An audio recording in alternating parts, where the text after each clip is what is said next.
Welcome to the Cincy Postcast presented by Lasik.com. Today's episode of the Postcast is also brought to you by Streetside Brewery. Streetside Brewery is just the best. You know, you hear Kevin and I talking about it every week, but the thing is, we actually mean it. We were fans of Streetside before they were sponsors, and we love them even more for sponsoring this show. Streetside has an incredible assortment of beers on tap. You like dark, boozy stouts? Well, boy, do they have you covered with their new Speak of the Devil offerings, including a barrel-aged Banana Foster variant that's sure to knock your socks off. You like IPAs?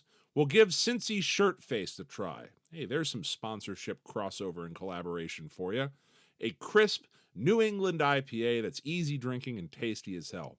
Streetside has events in the tap room throughout the week for you to check out. Live music on the patio, food trucks out front. You can find more on their website and plan your visit at streetsidebrewery.com. Streetside. They're the official beer of the Cincy Postcast because, damn it, it's tasty beer. Oh, and on today's episode of the Postcast, we've got a lot going on. Grayson is back with us, and we run down some FC Cincinnati news. The FC finally traded that international spot that they opened up with the green card of Teenage Hadebi for some brand new GAM. How much GAM? Maybe enough for a U22? Stay tuned, I guess. Plus, Thomas Müller rumored to be coming to MLS and possibly to FC Cincinnati? Huh? Could the city's German heritage be bringing one of Bavaria's brightest stars to the Queen City? Is this Die Innenstadt's moment? Grayson and I discuss. Would you even want Thomas Müller on a DP spot? Plenty to talk about. In part 2, we answer some Patreon questions and unfortunately say goodbye to one of Grayson and I's favorite actors with the passing of Val Kilmer. We finish in part 3 with a preview of FC Cincinnati versus New England Revolution. You put it all together and that's a postcast. So let's hit the JTM and get this show rolling.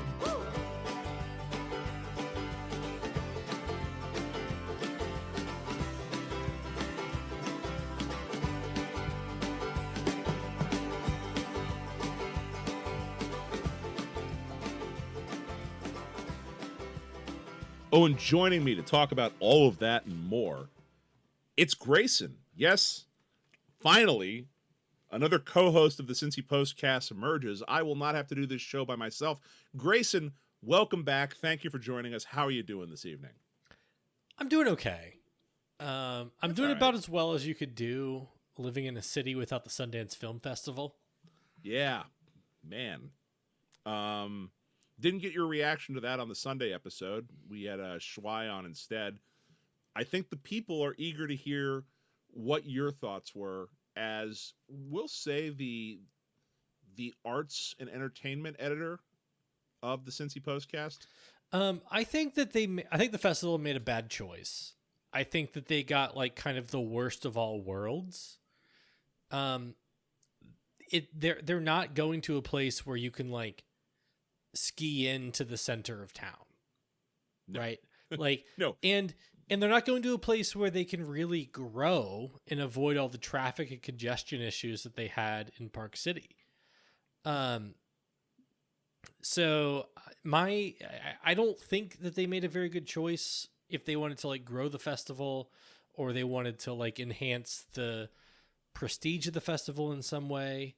My only thought is that it was a really bad time politically to be in Utah or Ohio. Yeah. For this festival. I mean, like Utah just banned fluoride in water and Ohio is thinking about it. Yeah.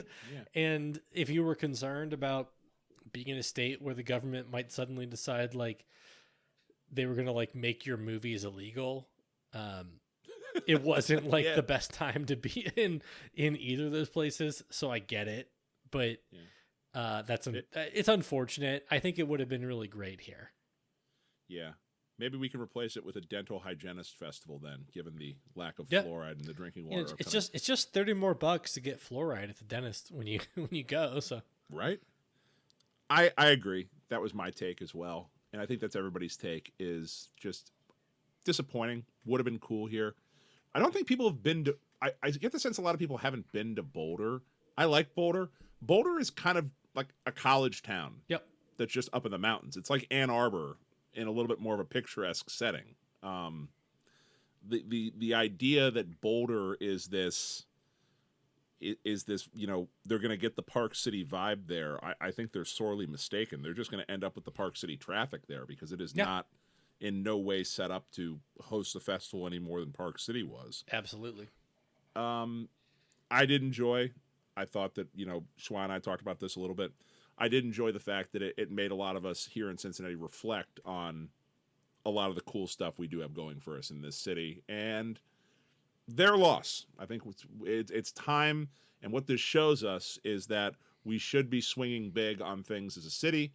We should be thinking big as a city. And I don't know, South by Southwest. You sure you really like it down in Texas? Yeah. And Chief, I gotta give you credit on this. Your post with like the iconic things about Cincinnati, great post. Like very comprehensive. And the fact that there were like so many things that people pointed out that you didn't include. Yeah. Just shows you like how interesting and weird and wild this town is, Yeah. I think there is a interest in making the town less interesting. And I think it's largely driven by people who are embarrassed that they live here. And the fact is that like this is one of the coolest places in the country, I think. Yeah. And it's funny. Like there's so many funny things about Cincinnati and so many like cool and interesting things about Cincinnati. And you can like live here and have so many different experiences. And people just got to own it, Not only own it, but give yourself permission to fall in love with this city again. Yeah. Like if you haven't thought about it in a while, date your wife. Yeah. You know what? Unironically, yes. That give yourself permission to take a second look at what you already have. Because what ends up happening to everybody is that we all sort of get locked into this. If you'll allow me to pontificate for a second. We all sort of get locked into our image of what we think Cincinnati is that is formed in large part by what it was like when we sort of came of age in this city or when you first moved to this city.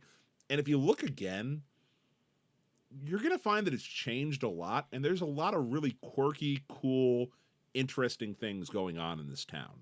And some of it may be stuff that you remember. And it may be reconnecting with something like going back to a church festival or a fish fry. Or going down to find a place where they're doing the rat races down in Covington and Ludlow in that area of Kentucky. It might be finding a new restaurant that you weren't even aware had opened. You just look downtown anywhere around town. There's probably a half dozen places that have opened you have no idea about that might be your new favorite place to go hang out or get a drink or get a meal. If you'd asked me when I was a kid about Cincinnati, I would have said, the Reds are there and we leave as soon as the game is over. Yeah. If you'd asked me when I was like a senior in high school about Cincinnati, when I was a senior in high school, I would have said, well, if you go to certain bars, they'll serve you as a 17-year-old. And if you still true, but and if you ask me now, I'd say a whole host of things, right? Like there's, and if you ask me like even 10 years ago, when I moved back to town, I would have said something way different than I would say now.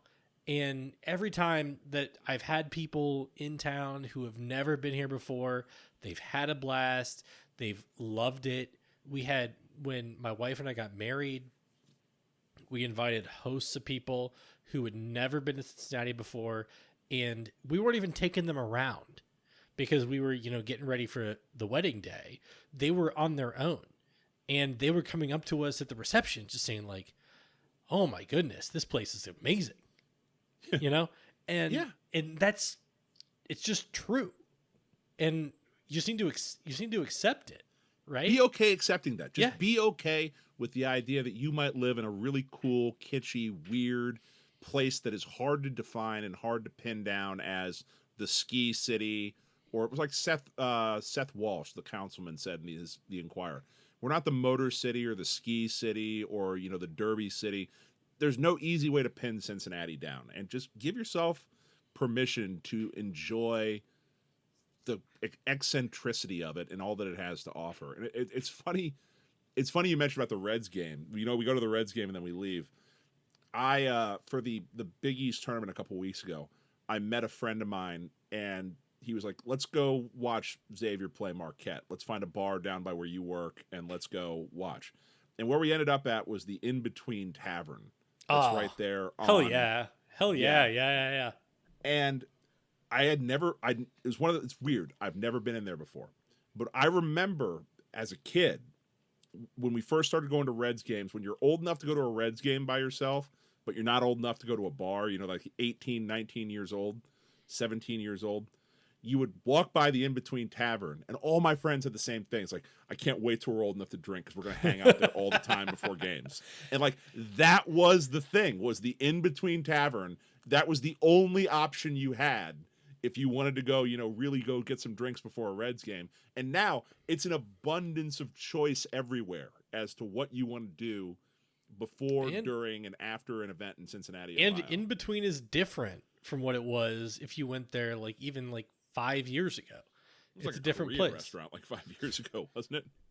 Not the In Between. Yeah, I think it was they changed it to like a Korean restaurant, I think, for a minute, and then it changed back to the In Between. Oh, okay. I have to fact check that. If not, we'll cut this part. No, we won't. No, that's right. Kevin does all the editing. We don't. Grayson, not to get away from our love of Cincinnati, but we do have FC Cincinnati. Oh, the In Between was I was thinking of O'Malley's in the Alley. Well, O'Malley's in the Alley is also a great answer, too. Yeah. I love O'Malley's in yes, the Alley. The In Between was like I loved going to the In Between when it was the In Between, and I loved going to the In Between when it was like the Asian lunch buffet. Yeah. I missed that. I missed both eras, but the current era of the In Between, right around from the Chiefs' new workplace, love that for all of us. Grayson, we do have some FC Cincinnati news to talk about. What? We have a major deal that demands the attention that only the postcast can give. We have a trade. Hell yeah. Not just any trade. We've traded an international spot for GAM. The deal we have been clamoring for. The deal we have all been clamoring for has finally gone through. That international spot has been burning a hole in my pocket. We have made the most MLS trade possible. We have traded one MLS asset for a completely different MLS asset. We have MLS money laundered, which I love, you love. I'm 10 out of 10 excited. I'm always excited when it comes to how can I acquire more fake resources for another fake resource. My favorite part about it was that when that trade dropped, people in our Discord were like, this feels like we didn't get enough. And and I don't say that I don't say that with any judgment. I say that because I love that we have a Discord where people are sharing opinions about whether we get enough money for the international spot that we traded when we have 3 others open and unused. It's just the idea that someone is taking advantage of us somewhere. This is why this is the greatest league in the world. It's absolutely it's true. why the greatest league in the world, the greatest team in the world, the greatest city in the world. You know what? Honestly, this gets me more fired up. We should have used this in the World's GAM recording. This would have been fired up about MLS content right here. Yeah. I love it. I love it too because I agree with the Discord that if you tell me, it's kind of like in the ether today as we record, Nintendo announced the Nintendo Switch 2. But the big news was that it was revealed that games for the new Nintendo will cost between $80 and $90. And that's everybody's flipping out about that because you ask people, what is a video game worth? $50. And everyone's going to say $50. In your mind, when you say, I'm going to go buy a new video game, and how much money do you have to pull out of your account $50 to do this? $50. And it's sticker shock whenever it's not $50 because that's how much a video game costs. An international Which is slot, it's crazy because when I was a kid in the 90s, they were $50. They were $50. And now it's eggs are $50. Right. To make this point on a group thread, I went and I said, when I was a younger chief, I mowed lawns and saved allowance money to spend $60 to buy Final Fantasy II for the Super Nintendo, which, according to the inflation calculator, would be worth $136 in 2025 money. So $80, that's a bargain. But I digress, because the point is that when you say you're selling an international slot, immediately the number that comes to mind is $250,000. International slots are worth $250,000. Oh, see, in my head, it's like 175. So, this is we're gonna have a valuation off right here. This is a market inefficiency I can capitalize on. Yeah, it's arbitrage opportunity.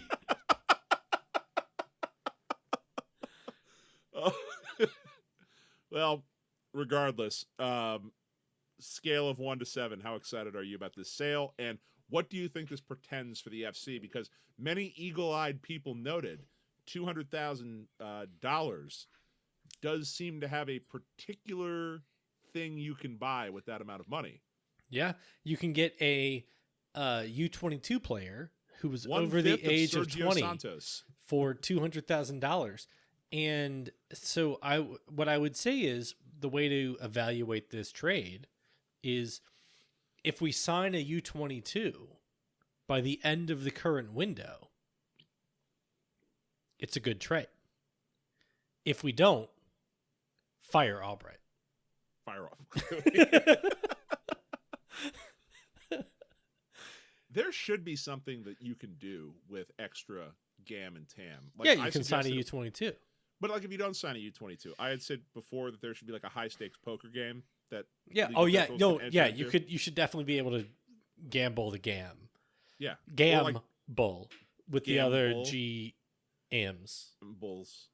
Tamble and gamble. Yep. I think you should also be able to invest in the stock market. Not right now. Well, no. As every dipshit investor friend you have, you could buy euros. No, it's not. The market isn't down. Stocks are on sale. Oh yeah, buy the dip. Buy the dip. Buy the dip. But we're not playing the long game. We're trying to get short-term gains. Right. Game gains. Yeah. Or at least there should be some meme coin. There should be some meme coin that you can invest in. Yeah, that's true. That would be great. MLS crypto. GAM should be a crypto that like regular people can buy, right? Yes, it should. And in fact, it's pretty embarrassing that it's not already. I mean, can we do that? Can we start this?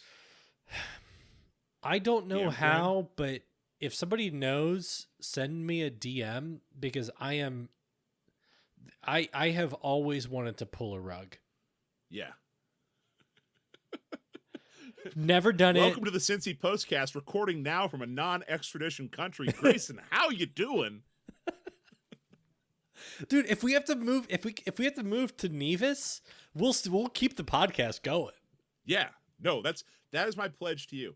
If we can get GAM coin or TAM coin off the ground and we rug pull a lot of people and make 7 figures, we're still going to keep doing the podcast. Promise. It'll just be from a villa in an undisclosed location. Yeah, it'll be from the Seychelles. Yeah, but we'll do it. Right. Well, I guess stay tuned to see if this international spot amounts to anything. I don't know. Yep. Also, it's also, I guess, like worth pointing out that I know we've mentioned it before, but Teenage Hadabi is getting a green card, so we were already going to be getting an international spot opening. Because did they change this rule? Did they change this rule back? Because I know. Yeah, they changed it back. So as long as you have it, like by the end of the second transfer window, you open up an international spot. So we were already going to have an international spot opening. So whatever you wanted to do with the roster, with like more U22s or a third DP or whatever, that is all still on the table. Right. Like we have the same. With the international spot going out and Teenage Debbie's international roster spot coming in, we have the same resources plus $200,000 in GAM. Right, is how to think of it. The other thing too is if you end up needing another international spot and the next transfer window, they get cheaper as the year goes on because you're only using part of the international spot. It's not like the buffalo. You don't use all parts of the buffalo. You may only use parts of the. It's like how the Americans use the buffalo. Yes, they like just take wing. the horns and just leave the rest of the body to rot. I was gonna say just the wing. Yeah, just the wing. Yeah. Well, somebody who we could use an international spot on, Grayson, is your good friend, my good friend, potentially a top 20 player in the world. Many people asking. Thomas Müller, reportedly on the move from Bayern Munich, that because his contract is expiring at the conclusion of this year, not expected to be renewed. We talked a little bit about this on the World's GAM, but to reiterate, and if you're not listening to the World's GAM, don't cross-pollinate. I can cross-pollinate. This is different content. Because we were talking about him as an MLS ad on the World's GAM. We're talking about him as a FC Cincinnati player here. So this is real. This is this is better content. You're getting the better content on here. But what I am saying, though, is that nobody listened to that other thing. We can't plug the postcast on the World's GAM. We can plug the World's GAM on the postcast. We can also negative plug it. If you're not subscribed to the World's GAM, you can find it wherever you get your podcast. It's a hour-long look at MLS content, headlines for this silly league that FC Cincinnati finds itself in. Sky Sports Germany reporting the Bayern legend is currently receiving offers from the MLS. Müller considered a move last year due to lack of playing time. He had offers from Saudi Arabia. The other rumors out there say that MLS clubs looking at Müller, FC Cincinnati and San Diego FC. Grayson, this is the part where we give the exclusive content to the people that they deserve. I have heard through the grapevine that this is real on the Cincinnati side, that there is real interest in Thomas Müller, and that the interest of Thomas Müller to come to Cincinnati is also real. That doesn't mean a deal will get made or a deal can get made, but just that this is more than just your internet rumor as far as FC Cincinnati is concerned. A non-zero portion of this rumor is that Thomas Müller owns horses that are Olympic medal winning horses. And wait, the horse wins a medal? I thought the rider wins. Well, the rider riding his horse won a medal. Or her horse. Her horse. The rain in Spain falls mainly in the plain. Selling seashells by the seashore. Yep. What's the thing from Singing in the Rain? I haven't seen that movie in like 20 years. But my point is that tell me more about the horses. Is that we have is that we are basically the best positioned MLS team in the best positioned soccer team in the world for somebody who likes horses. Because and it was Singing in the Rain, it's Moses supposes his toes are roses, but Moses supposes erroneously. Moses he knows his toes aren't roses, as Moses supposes his toes to be. That's the Singing in the Rain thing. I'm glad you can say that. But we're basically the best place in the world if you keep horses, because we are within an hour from the best places to keep horses in the entire world. The places that Middle Eastern sheiks and Russian oligarchs pay millions of dollars to keep their horses. Yes. So, and that doesn't go on the cap. No, not at all. You don't have to account for that with GAM.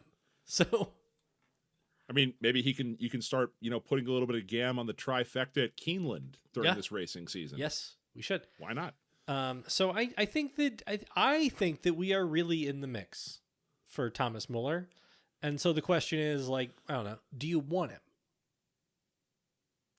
Do I want him? The answer, yes. I don't know that I want him as a designated player, though. I don't know that he is worth going to the 3DP model and then having to blow up the whole GAM system and GAM house of cards that this team has in order to keep the roster, because the only way they're staying compliant, as best any of us can tell, is with that 2DP model plus the additional GAM. It depends on whether the GAM release, which apparently is determined on a team-by-team basis. Whether they included the $2 million in their GAM calculation they released, or just the $1 million for going the 2 DP model for the first half of the season. Yeah. I also don't think Thomas Muller's coming to this team for $1.7 million. No, I think the question is do you like him as a DP or not? And I think it determines on like how the rest of the team looks going into the summer. Yeah. Because if we think the team is as good as we think it is, if the team is as good as I think it is, based on personnel, and they can make it work on the roster, I'm all in on Thomas Müller as DP. I think he's a luxury player. But I think this is a team that could use a luxury player. I think they have like the workhorses, the like regular everyday starters that you need to like do well across the whole season, to get a good playoff seed, to do well in Leagues Cup, to get you through the first round of the playoffs. And if it takes a DP slot to get somebody who's like might be a decision maker in like an MLS Cup semifinal or final, which I think Thomas Müller is, based on how he uses space on the field, based on his intelligence, based on how he reads and uses other players around him. Like, I think he's the type of player who can come in as a sub and make a difference. But I also think he's the kind of player who can probably work pretty well instantly with like Evander and Dinke. And if he comes in and he's able to like provide you like one goal in the MLS Cup finals that makes a difference, that's worth a DP spot to me. Is it worth a DP spot, and for the sake of argument, DeAndre Yedlin? Or is it worth a DP spot and the player you would need to get rid of in order to make up theoretically a salary or a GAM shortfall? Is he worth a DP spot? And buying out Sergio Santos? Yeah, probably. Yeah. Well, I mean, yeah, Sergio Santos, absolutely. But Sergio Santos isn't going to net you probably enough GAM to get that done, I wouldn't think. If you buy him out, he buys you $1 million of cap space. Well, it depends on how much GAM they're using to buy his contract down. Yeah, for sure. So, I don't know. My problem with Müller, I think he's a very good player. I think that the conversation I had with someone when this rumor first found itself to my doorstep was he's playing for Bayern Munich. Yeah. They don't let bums play on that team just because they're famous. Like the competition is rather fierce in a team like that. There are no you've just been here forever, we're going to let you coast out kind of spots. If you're if there was that spot, he wouldn't be coming to MLS this summer, potentially.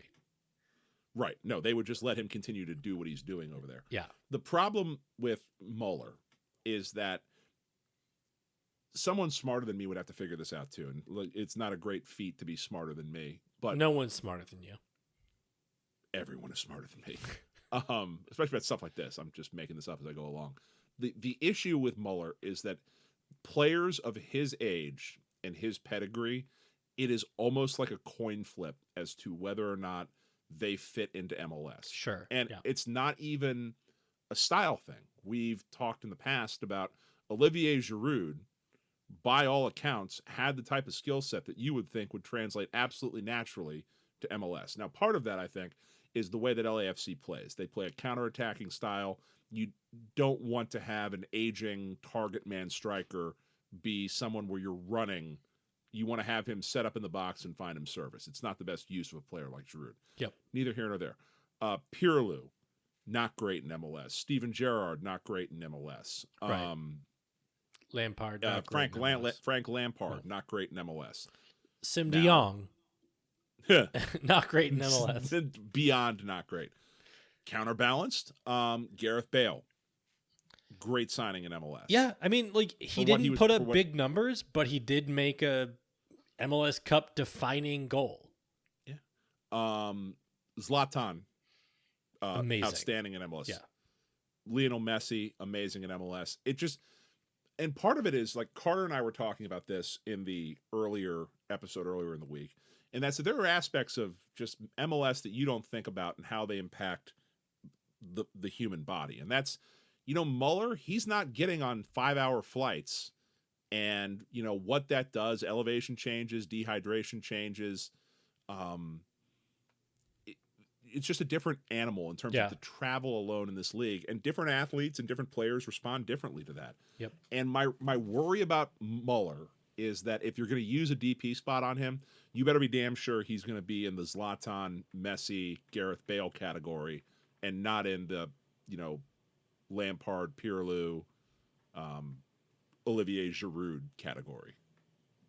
And I don't know how you can do that. I don't know how you can know that before you sign him.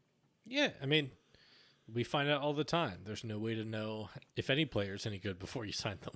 Yeah. Well, that's what we're told. I guess. That's a risk I'd rather another team take. I don't know that I love FC Cincinnati taking that risk. I mean, like, I don't think our current management is going to sign a player for a splash. I think they're going to sign a player because they think they can help the team.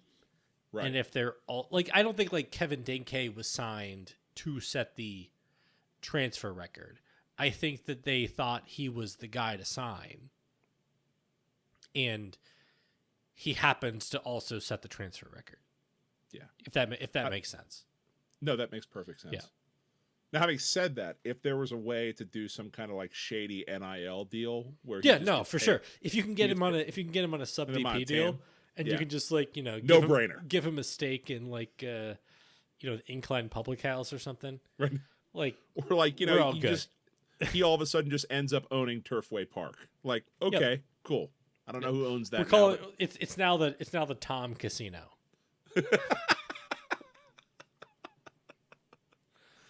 It's got the umlaut over Tom, though, to emphasize the fact that Tom Casino. It'd be fun. I don't know that I'm huge here for it. It is the kind of thing that Birding promised when like we went to MLS, because he was like when you have teams like Ronaldo and Messi in them, and he's like, and he was on the radio saying like, we have a consensus top 20 player. I was going to say. And Muller, I don't think would meet like any ball knowers definition of like a consensus top 20 player, but I do think that he would meet Jeff Birding's definition of a consensus top 20 player, so much so that I assume that this is who Birding was talking about when he talked to the local radio and gave that quote. Because that's like the first thing that you think about when the Muller rumor comes up is the consensus top 20 player, and does Birding think this is a consensus top 20 player? Sure, yeah, consensus at one time, yes, yeah, yeah. You do start to put some tea leaves together, and you're like, oh yeah, no, maybe that's. By the way, me personally, big fan. I'm going to put this out there. Like, I'm a big Thomas Müller fan. I've loved the guy since like 2010. Yeah. And so like if he came here, I would not be objective about it. I'm compelled to point out he's absolutely coming here. Oh yeah. It might just be for the Club World Cup. That's true. June. That's true. The question is if he's staying here. Yeah. The question is he coming here for the Club World Cup and then like going to like Mount Lookout? Right. Yeah. No, it's the I will be there meme no matter what. Yep. It's like, yeah, he will.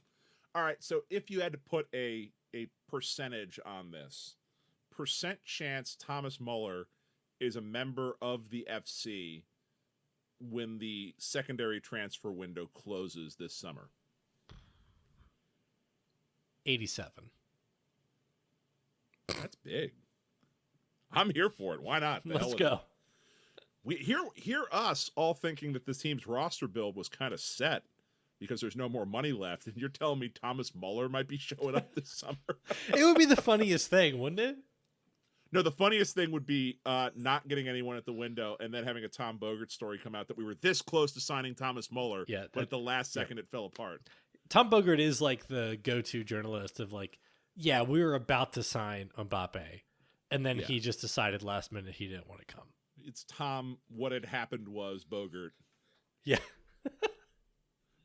Oh, Lord. Other news with the FC, just some quick hitters here. Roman Celentano and Evander, I believe, selected to the team of the week. Yep. Yay. Great. Congratulations. Roman was awesome. I was told by at least one member of the Discord I didn't spend a sufficient amount of time glazing Roman Celentano's performance on the show. I thought it spoke for itself, and the highlights of what Roman did in this game stood out more than anything I could have said. It's like jazz. It's sometimes it's the notes that you don't play. That's exactly right. Let's keep it that way. Otherwise, kind of a slow news week. We are getting a slow trickle of players back to training. Matt Miazga's status continues to be, maybe, as he is sometimes with the team training, sometimes not. Yuya Kubo is in the dreaded off to the side, which is good, in so much as that he's at least doing something, as hamstring injuries do tend to take a little while to return to from soccer players. Additionally, I don't know, his teenage Navy still out of the country, I believe. Yeah. Last I saw, he seems to still be out of the country. I don't think he'll be available this weekend. Also, he's out of the country with a leg, so we'll see. Well, I hope he's out of the country with a leg. I hope he's out of the country with 2 legs. Yeah, that's the ideal. Kind of so I don't think he'll be available this weekend, and No, there you go. Anything else for the FC this week? Nah, let's move on. All right. We're going to kick it over to part 2. In part 2, we're going to answer a Patreon question because Kevin forgot to ask for April, so we're just going to clear up the last one from March that Grayson paid $2 to access, since Kevin didn't leave us the password either. And we're going to touch on saying goodbye to someone who I think is an absolute legend of the film industry. And damn it, what better place to do that than on a Thursday episode of the Postcast. Come back in for part 3 afterwards, and we'll preview a little bit of this weekend's matchup between FC Cincinnati and the New England Revolution. So stick around. This episode is also brought to you by Cincy Shirts. Look, you know Cincy Shirts. You love Cincy Shirts. They've been with FCC from the beginning, and we here at the Postcast, we're just huge fans of their work. They were very early sponsors of the Postcast here, and we have always enjoyed their work. If you head on over to cincyshirts.com, that's Cincy with a Y, shirts.com, and check out using the promo code ThePostCincy, all one word, all caps, you will get 10% off your order, and you let them know that we sent you. Like, they have MLS and MLSPA licensed FCC gear available online and at their 2 retail locations in Hyde Park and Fort Mitchell. If they don't have your size on the shelf, they can print you one on the spot. That is a fantastic feature and something that I have used as well. So again, special thank you to Cincy Shirts. Head on over to their website or check the link down below in the description for the promo code ThePostCincy for 10% off your next order. And a huge thank you to Cincy Shirts. We're back. Segment 2. Grayson, you were able to identify one Patreon question that we had yet to answer. We had hoped that we'd have more, but then we realized it's April 2nd, and, well, Kevin didn't ask the question before he went on vacation, so we do not yet have Patreon questions for April, but we do have one left over for March. Would you do the honors, please? Yeah, this question is coming to us from Dean Lowry. And Dean writes, after our win against Nashville, we debatably saw a little bit of gel applied to the team. What activity in Cincinnati would you have the team do to increase gelling? That's a hell of a question. There are so many good options in this space. You know what? I can never go wrong with a good old-fashioned party bus. Everybody gets on the party bus. You go to a couple of different breweries around town. So a pedal wagon. Not a pedal wagon. No, not a pedal wagon. No, the brew bus, where you're on the party bus. No, pedal wagons, never pedal wagons. I would say that, but I am aware that a good majority of the players don't drink, including striker Kevin Denke. And you do want him to be part of the gelling of all this, since he will be called upon to score goals. Cyclones game? I feel like a Cyclones game is always a good time. Oh, wait, no, we had Lucho turn the siren before he left. So that's not good. We got to stay away from that. Yeah, I got to stay away from that. Reds are back in town, like a luxury suite to the Reds game. All get Diamond Club seats and be like hanging out behind home plate. That's kind of good. I will tell you that, like, seeing a picture of like the entire FC Cincinnati team in Diamond Club behind home plate, that would be during like as like, you know, Ellie Dela Cruz hits a home run. Yeah, that's an all-timer picture right there. Yeah, we got to have that happen. That would be pretty cool. Just like Evander just being like, out. "What is this?" Like, no. They like Evander baseball, South America. No, they're cool. They get that. World Baseball Classic, man. It's the Globe's game now. Okay. I think that'd be good for gelling. You know what would be a lot of fun for gelling? It doesn't exist anymore. A day out at like the beach water park. Like, rest in peace. I mean, they will. They'll be going to Kings Island because you've seen so many pictures of the players out at Kings Island. Well, that's all fun and games, so somebody's not big enough to ride the ride. That's true, but that's not a problem anymore. Yeah, well, Lucho's gone, so that's not a problem. Yeah, Lucho's gone. Everybody can get on Top Gun. They even call it Top Gun anymore? I have no idea. I haven't been to Kings Island. Kings Island like 20 years. I haven't been to Kings Island since I was like a teenager. Yeah. I got free tickets the last time I went from a girl that was working there who was drawing caricatures when she was in art school. I worked at Kings Island like through high school until like the first year of college. So yeah, I feel like everybody that went to high school in Cincinnati either worked at La Rosa's, Skyline, or Kings Island. And if you didn't have one of those three jobs, you really just you never lived in Cincinnati. That's true. You never lived in Cincinnati. Grayson, what would you suggest for some gelling activities? I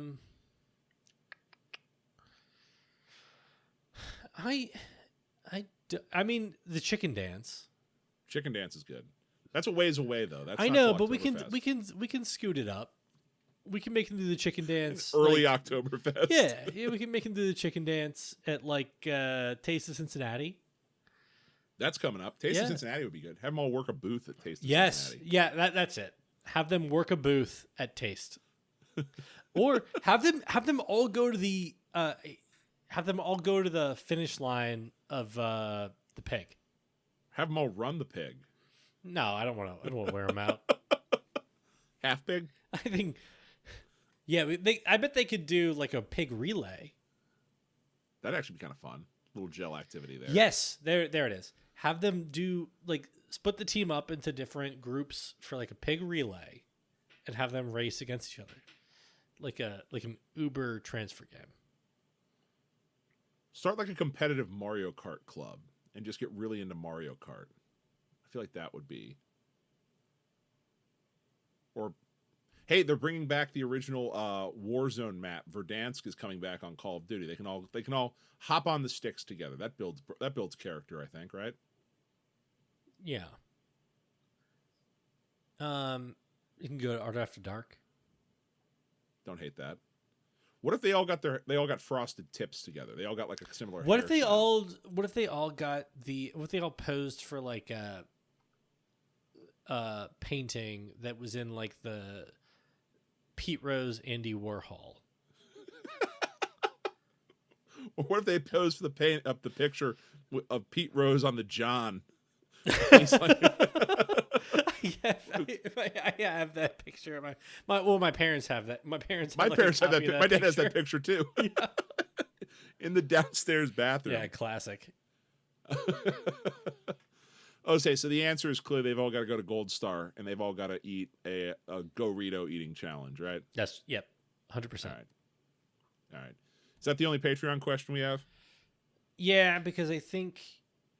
Well, there's one from 5 days ago that says, which non-U.S. men's team are you pulling for in this year's Gold Cup, and why is it Guatemala? Did Kevin ask that question? He did not. No, I would have thought about this. I don't recall that. I'm going to say Panama because they seem to have our number, and good for Panama while they last. Well, Canada's objectively the funniest answer in this space, right? Yep. I hate Jesse Marsh. Can we say that? Like, I just Yes, like, I something hate about Jesse. him. I also want to revel in Canada's success, but I hate Jesse Marsh. Yeah, like I would feel better about rooting for Canada if it wasn't Jesse Marsh. Like that guy just whines so much. Just I get over the fact you didn't get the Yeah. US gig, man. It's like why are you so obsessed with us? Right. You know, like he just like he's so desperate is the thing. Yeah. Like he's so desperate and needy because he just exudes like I should have had the US job. And like I might even agree with you. If you just shut up. Shut up, man. Yeah. Yeah. It should have been you me. loved her better than anybody else ever did, but she didn't pick you. I'm sorry. You Right. got to move on. At some point it just looks sad. And like it looks really, really, really sad. Yeah. So, yeah, sure, Panama. That seems fine. If they don't win, we get the canal, right? Yeah, sure. They should put some stakes on some of this stuff. Like, can you imagine a Jesse Marsh versus Pochettino, U.S. men's national team, Canada? Loser has to join the other country. Actually, you know who I'm pulling for? Saudi Arabia. Are they in the Gold Cup? Yeah. And hey, you know what? If the Public Investment Fund is willing to sponsor us, if you invite Saudi Arabia to your tournament for reasons, the best thing that could happen to you is they win it and just embarrass all of your fucking teams. yeah. I'm going to put this out there. I will make this a Saudi Arabia national team podcast if the money's right. Yeah, same. Yeah. All right. Hook us up, Public Investment Fund. We could be yours. The Piffcast. Your latest source on Saudi Arabian soccer news, as well as information about The Line. The Line, the greatest new thing coming to living structures. We love The Line. We love The Line. We're a big fan of drawing lines on this podcast. Not to make it real, got some sad news yesterday in the film world. Val Kilmer passes away. Having news break that you have passed away on April Fool's is maybe the worst thing ever, because I think the first thing everyone thinks about is except for the actual act of dying. Well, yeah, that would be worse. Most likely. But who knows? Who knows? Next great adventure, right? Was 65 years old, and the reason why I bring this up is that we are known to be a sometimes soccer podcast. First and foremost, we are a film cast. We are a film cast. We led off talking about Sundance. We talk movies, and it was weird how with this one, I love Val Kilmer. I think Val Kilmer is possibly the most underrated actor of my lifetime in terms of the breadth of stuff that he has done, the different types of movies. You're not going to find a guy that has a filmography that includes, Heathers, Top Gun, Maverick, and Willow. I mean, that is just... He's in Heathers? I believe so, right? Or no, he's not Heathers, Real Genius. Real Genius, yeah. Real Genius, not Heathers. Heathers is... Christian Slater. Christian Slater, yeah, sorry, Real Genius. Yeah, Real Genius, Tombstone, Top Gun, The Doors. Willow, Doors, Heat. True Romance.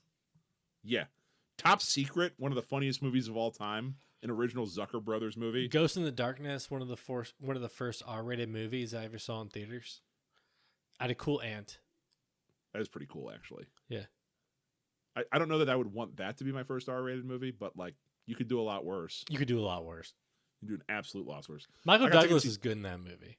I got taken to see Terminator 2. That was my first R-rated movie. I had seen cool. Terminator 2, but I saw it on video because I think I was too young to see it in theaters.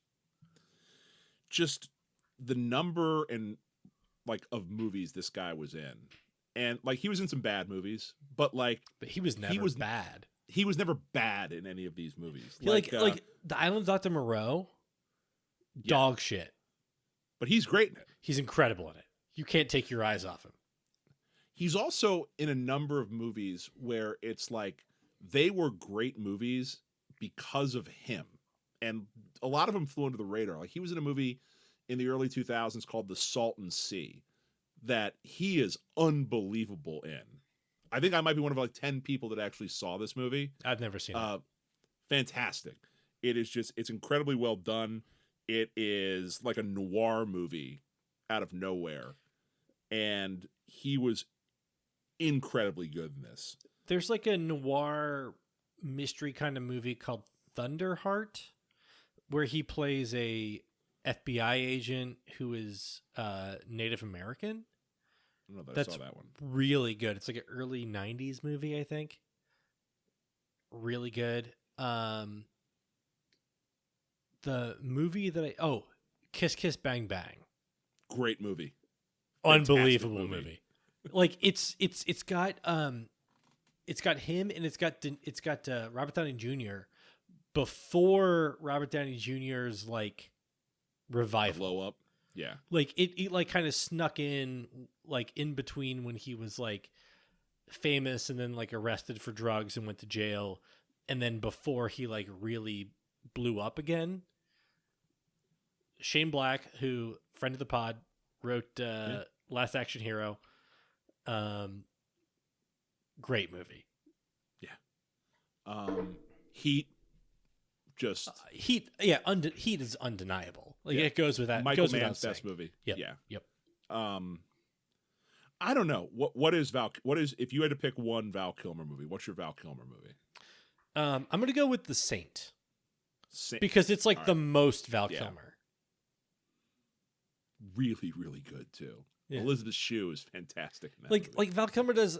He's in a lot of like better movies, but he's not like. But he is like the most in The Saint.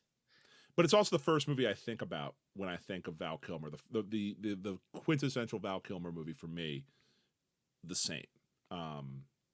If I can't pick that, probably Tombstone. He's incredible in that movie. Yeah. It's probably his best performance, but like the one I want to pick is Willow, just because it is an otherwise. Mad Mardigan is an absurd character. It's an absurd movie. It somehow all hangs together. I had a group of friends that I was in a fraternity with in college where we all agreed that if we were ever going to buy a bar down in New Orleans and open a bar off campus, the name of the bar would be Mad Mardigans. Yeah, just because we all loved this movie, and it's he's an incredible character in that. And if nothing else, the man was Batman. It wasn't a good Batman movie, but he was good in the movie. It was a better Batman movie than you remember. I think still not a good one, but I think it's a better one than is remembered. I think it gets lumped in with Batman and Robin. Yeah. Which is legitimately terrible. Kilmer is plausible. Yeah. In Batman. Well, I think what I like about Kilmer in that movie is that I think that to do a superhero movie effectively, and it's why I'm kind of excited about the new Superman movie that's releasing. I think that you don't want to have too big of a star in a Superman or in a superhero movie. Yeah. And that like the one thing you don't want is you don't want when Batman comes on screen to think, "Oh my God, it's George Clooney." And that was the problem with the next movie that came out, is that you have to sort of disappear into the role as a superhero a little bit. Like once you get too big for it, you become this other person playing, you're not Superman. You're you're Nicolas Cage playing Superman. I thought Val Kilmer was perfect in that role and in that idea, because he was a great actor, but I don't think that he was such a huge star that he overwhelmed the role. Yeah, I think the problems in Batman Forever are like on the villain side and not on the Batman side. Yeah. I mean, the problem is that like it was Tommy Lee Jones or Jim Carrey would have been great. You can't do Jim Carrey and Tommy Lee Jones because they both. Well, they don't. Yeah, they don't work it's too together. Much. Yeah, it's too much. So, anyway, rest in peace to Val Kilmer. Just an absolute legend. If you're not familiar with some of his work, go back, start at the beginning. There's a lot of the movies we mentioned here are easy to find streaming, and most of them are just film classics that I'm not sure you'll watch a Val Kilmer movie and think like that was a bad time. No, especially not like the first 15 movies that he was in. Yep. Like they were almost, it's almost banger after banger Yep. on that. All right, let's head on over to part 3. We got a little game to preview, and then we will get you out of here for the weekend. So stick around.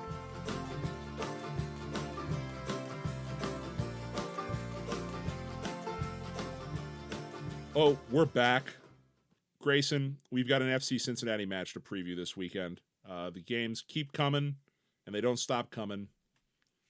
We're back home at TQL in the friendly confines this Saturday, 7:30, the New England Revolution. Caleb Porter's New England Revolution come to town with the FC coming off a huge win this past weekend versus Nashville on the road. How are you feeling about this return home for the Orange and Blue? I think we get back in the groove and hit the ground running. It's a good team to get right against. Yeah, I think it's a 2-0 to the FC, and I think New England- it's not particularly exciting either. Yeah. New England just won against the Red Bulls. They were at home. That's all right. Yeah. Yeah, they still have Heel. The rest of the roster is not great. I don't know how much longer Caleb Porter is for this gig either, by the way. It is not working. Yeah, no, we beat him 2-0 and he gets fired. That'd be kind of awesome, actually. That would be optimal, I would say. Very optimal. Who scores the goals? Evander and Luca. I like that. Only other question that I have for this is, in this previous match that we just played against Nashville, Carter and I talked about a little bit about this on the Monday episode. You can go back and listen to that if you're so inclined, if you haven't already, that the FC started this match in the traditional back three. Yep. By the end of the match, we were to a back 4. And I think that just about everyone I'd talked to says we looked a little better in the second half than we did in the first half. Do we, or is this the match? Is this another match where we continue with our back 3, or could we see the back 4 from the start in this match? They did get worked pretty hard the last time they started a back 4. Yeah, I think we see. You know what? I think we see the back 4. Yeah. I hope so. I think that it's the best way for this team to play currently with Hidebe out and them being short on center backs right now. And I'm eager to see more. I want to see more. I want to see them playing this formation a little bit more. And I think it's the better deployment of the resources they have available to them. I haven't watched a lot of New England this year, so I'd be lying if I said that I knew whether or not this would be a better way to attack them. But I don't know. I want to see it.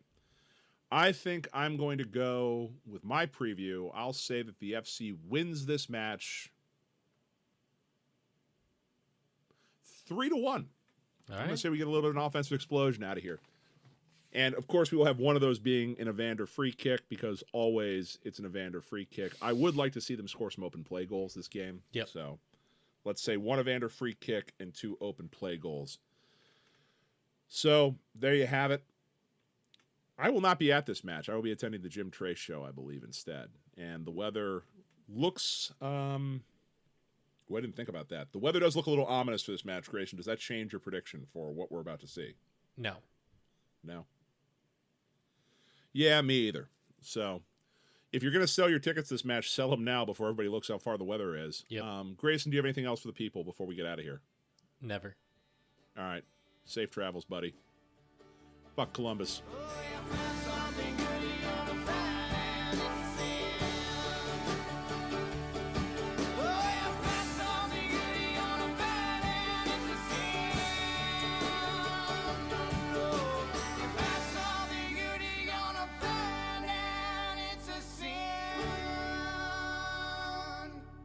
Thank you so much for listening to this episode of the Cincy Postcast, which is a production of The Post Cincy. You can check us out at thepostcincy.com for all of our written content as well as links to our social media. You can follow us on Twitter, and as well you can join us on our Discord server. You can find links to that server both in this episode description as well as on our website. That is where most of our conversations are going on. We have a lovely community there talking about FC Cincinnati, MLS, anything and everything else and everything in between. We also want to give a huge thanks to Jim Trace and the Makers for providing all of the music you've heard throughout this episode. They're an amazing local Cincinnati band. Again, more information about them is in the description of this episode. And if you enjoyed what you listened to and you've made it to the end, so I'm going to assume you liked it, or you just can't reach your stop button, please like us, review us, subscribe to us wherever you are getting your podcasts. That is going to be really, really helpful. But more importantly, share this with a friend. A personal recommendation helps spread a podcast so much further. So please share this if you know somebody in your life who's an FC Cincinnati fan, an MLS fan, somebody that you think would enjoy this. Pass it on over. Thank you so much again for listening. It blows me away that people continue to listen to us, and thank you so much again.